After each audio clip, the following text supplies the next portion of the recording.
Salam IT News. Hari ini kami akan berkongsi info mengenai komunis Cina yang menyatakan bahawa tempoh puncak epidemik telah pun berlalu, memandangkan sudah tiada lagi diagnosis yang dilaporkan beberapa hari kebelakangan ini.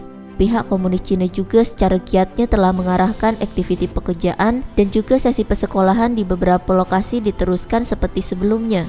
Namun seorang pakar perubatan di Wuhan memberi amaran tentang Parti Komunis Cina PKC tidak mahu menunggu dan sanggup mengambil risiko ekoran ekonomi Cina agak merosot. Hal ini berisiko mencetuskan gelombang kedua wabak. Ia amat dahsyat, bahkan Beijing, Shanghai, dan 5 buah bandar yang lain akan turut berhadapan dengan situasi yang jauh lebih berbahaya daripada Wuhan. Ikuti berita selanjutnya.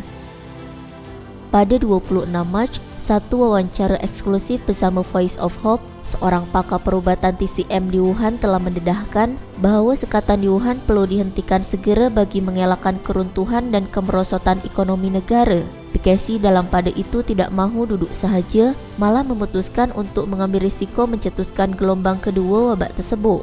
Dr. TCM itu juga ada menjelaskan bahawa pembukaan sekatan di Wuhan adalah sangat berisiko. 5 bandar iaitu Beijing, Shanghai, Guangzhou, Shenzhen dan Hangzhou dikatakan bandar yang paling berbahaya di masa akan datang, bahkan lebih berbahaya daripada Wuhan. Jika model tersebut dibentuk sekarang tatkala rakyat masih berwaspada, ternyata ia masih lagi berbahaya.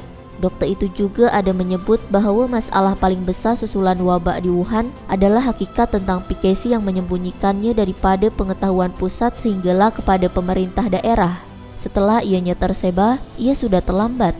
Bayangkan berapa dokter perlu merawat 300 orang pesakit bahkan lebih lagi dalam satu hari. Ia amat menakutkan, lebih mengerikan daripada apa yang terjadi di Itali.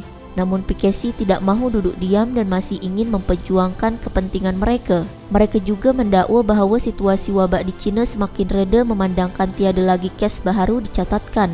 Menurut laporan rasmi, Wuhan yang menjadi lokasi wujudnya wabak itu telah mencatatkan kosong kes untuk 5 hari berturut-turut daripada 18 hingga 22 Mac.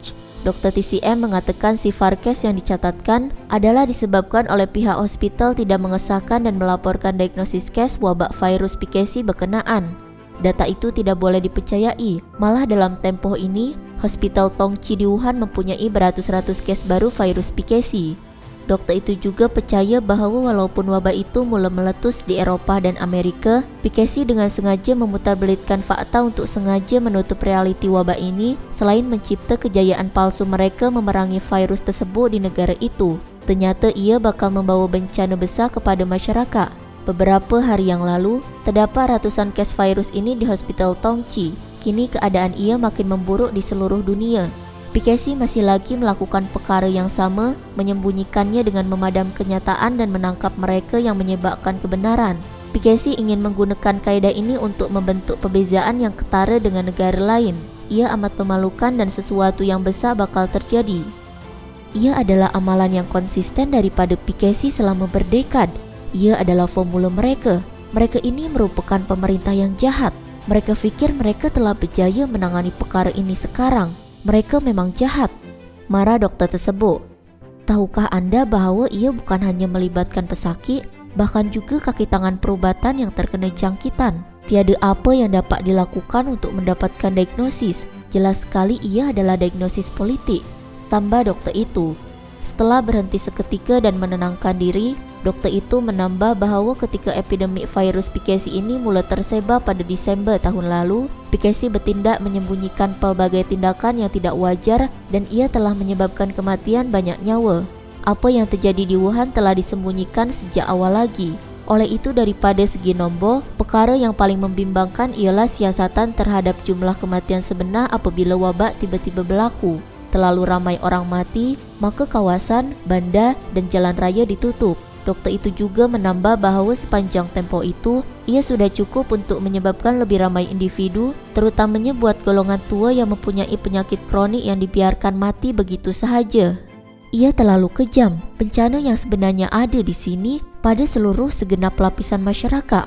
Ia dibiarkan begitu sahaja. Saya berasa sangat sedih.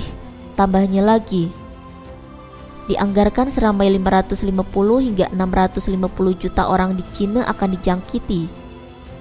Satu artikel oleh David Sirnowski selaku wakil Asia Pasifik yang diterbitkan pada majalah World of Nature pada 18 Februari lalu memetik kata seorang ahli epidemiologi dari University Hokkaido, Jepun, yaitu Hiroshi Nishiura, yang mengatakan bahwa gelombang kerja yang dimulakan semula di Cina bakal membina rangkaian komunikasi baru. Dianggarkan bahwa virus PKC hanya akan mencapai puncaknya pada beberapa peringkat antara akhir bulan Mac dan akhir bulan Mei. Katanya setiap orang tergolong dalam populasi yang terdedah, selain menganggarkan bahwa antara 550 hingga 650 juta orang akan dijangkiti di Cina yang menyumbang 40% daripada jumlah penduduk. Kira-kira separuh daripadanya mengalami gejala. Bahkan selepas sekian lama bandar Wuhan ditutup, mereka yang bertugas dalam sistem pemakaman di sana mendedahkan terdapat lebih 700 mayat diproses untuk sehari pada akhir bulan Januari dan lebih daripada 100.000 orang mungkin dijangkiti. Pada masa yang sama, terdapat video yang menunjukkan seorang pejalan kaki yang rebah jatuh ke tanah turut tular di internet. Selain ada juga rakaman di Hospital Wuhan yang menunjukkan mayat dibungkus dan dilonggokkan di ruang kecemasan dan koridor. Warga Wuhan menunjukkan bahwa bandar itu telah berubah menjadi bandar kematian. Pada pertengahan bulan Februari, beberapa kilang tekstil di Cina diperintahkan untuk segera menghasilkan 1 juta beg mayat ekoran banyak kematian berlaku. Oleh itu, pendapat umum yang mempersoalkan pemalsuan data yang dikeluarkan PKC serta bilangan jangkitan dan kematian mungkin di luar jangkaan. PKC menyembunyikan epidemi lalu menyebarkan virus ke seluruh dunia. Virus ini telah dikendalikan selama 3 bulan. Pada pemulaan penularannya awal Desember tahun lepas, PKC menyembunyikan kes daripada pengetahuan peringkat pusat hinggalah daerah. Pada masa yang sama, 8 orang dokter yang menyebarkannya ke pengetahuan umum telah ditangkap. Kebenaran itu tidak tersebar kepada halayak ramai menyebabkan wabah itu merebak dengan cepat. PKC pula telah memberi respon dengan menutup bandar, menyekat komuniti, kedai, kilang, bangunan dan jaringan internet. Akibatnya ramai pesakit terpaksa dikuarantin di rumah. Seluruh keluarga mereka dijangkiti. Mereka yang tidak mendapatkan rawatan terpaksa berkongsi maklumat peribadi pada komuniti dunia bagi mendapatkan bantuan. Namun sejak 11 Februari lalu, PKC telah memutuskan jaringan internet di beberapa kawasan di Wuhan sebagai usaha untuk mendiamkan warga di sana. Selepas bandar ditutup, dalam menghadapi wabah itu, PKC dipahamkan tidak memiliki kekuatan untuk melawan memandangkan keupayaan tenaga perubatan tidak mencukupi. Ribuan penduduk terpaksa berjuang antara hidup dan mati dan ada juga yang kehilangan seluruh keluarga. Ketika ini, virus PKC ini telah tersebar ke lebih 160 buah negara dan wilayah di seluruh dunia, sekaligus menyebabkan impak negatif terbesar buat sistem kesihatan, kehidupan, ekonomi, politik dan budaya masyarakat. Ia menyebabkan kematian ramai manusia. Banyak kilang di Cina masih belum beroperasi dan ia juga sama sekali turut memberi kesan buruk terhadap ekonomi Cina yang sebelumnya sudah pun lemah. Bekas Profesor Tsinghua Su Changrun berkata bahawa kemarahan rakyat telah tercetus bak gunung berapi dan mereka ini tidak lagi berasa takut sambil meramalkan bahawa PKC bakal berhadapan dengan kekalahan.